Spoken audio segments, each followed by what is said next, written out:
Once upon a time, in a quiet valley surrounded by silver rivers and misty blue hills, there lived a girl named Marina. She was known throughout the town of Elmswood not for her beauty nor her charm, but for the very opposite. Her face bore scars from a childhood illness.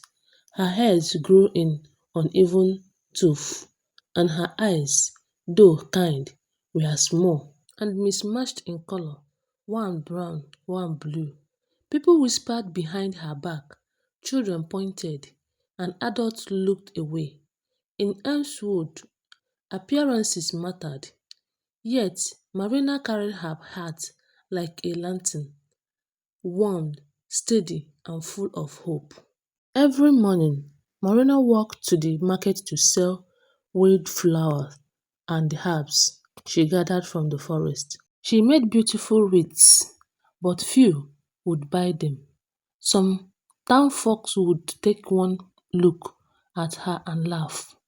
Who would want to buy flower from her? A baker daughter once cheered.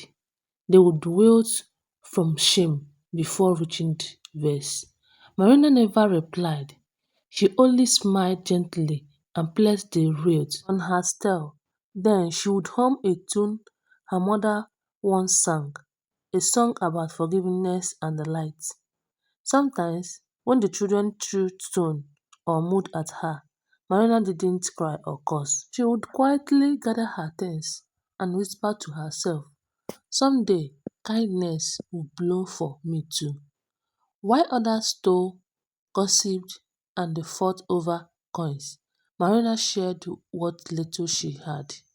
If an old widow needed soup, Marina cooked for her. If a lost traveler came through town, she offered a place by her fire.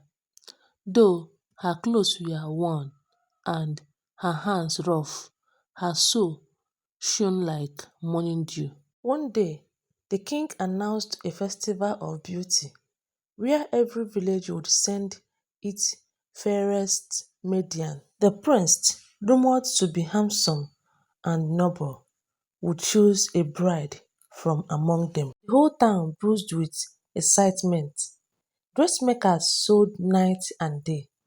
Girls spent hours before mirrors, polishing jewels and practicing smiles. Marina, of course, did not enter. She stayed by the cottage, weaving garland for others. Still, fate has a way of turning quiet hearts into great stories. On the morning of the festival, the baker's daughter, who had mocked Marina for years, came running, tears streaming down her cheeks. Her dress had ripped and her hairpiece was lost in the mud. She cried, "The prince's guard will be here soon. What will I do?" Without hesitation, Marina knelt beside her. She took off her own shell, faded but neatly woven, and wrapped it around the girl's shoulder. Then she took a handful of wild flowers from her basket and crafted a crown so delicate that even the down blushed to see it. Then Marina said softly, "Beauty isn't in gold or silk, it's in how we make others smile." The baker's daughter looked at her in silence, guilt welling in her eyes. But before she could speak, the prince's carriage arrived. The prince's choice. The festival was dazzling. Laughter and music filled the air. Girls from every corner of the kingdom stood before the prince, each radiant and graceful. Yet, as the prince moved around among them, bowing and smiling, his eyes seemed distant, searching for something he could not name. Then, from the edge of the crowd, he noticed a small commotion. A group of children had gathered around someone sitting by a fountain, someone singing softly while mending a torn banner. It was Marina. Her songs was simple, yet it carried a tenderness that quieted the noise around her. The prince, drowned by the sound, approached. That's melody. I've never heard it before. And he said, It's a lullaby, Marina replied, startled. My mother used to sing it to remind me that every heart can be beautiful. The prince smiled. May I walk with you? Whispered rippled through the crowd. Why would a prince speak to her? But he did. He walked beside her as though no one else existed. They talked of the forest, of dreams, of kindness, of pain, and of the first time in his life. The prince felt truly seen. When the time came to choose his bride, the prince stood before the entire kingdom and declared, True beauty is not found in faces that please the eyes, but in hearts that hails the soul. The woman I chose has shown more grace than I have ever seen. He turned and offered his hand to Marina. Gasps filled the air. Some wept, some scoffed, but the prince didn't care. What a transformation! The wedding bell rang across Elmswood. Marina, once mocked and forgotten, was now the kingdom's beloved. Yet, she never became proud or vengeful.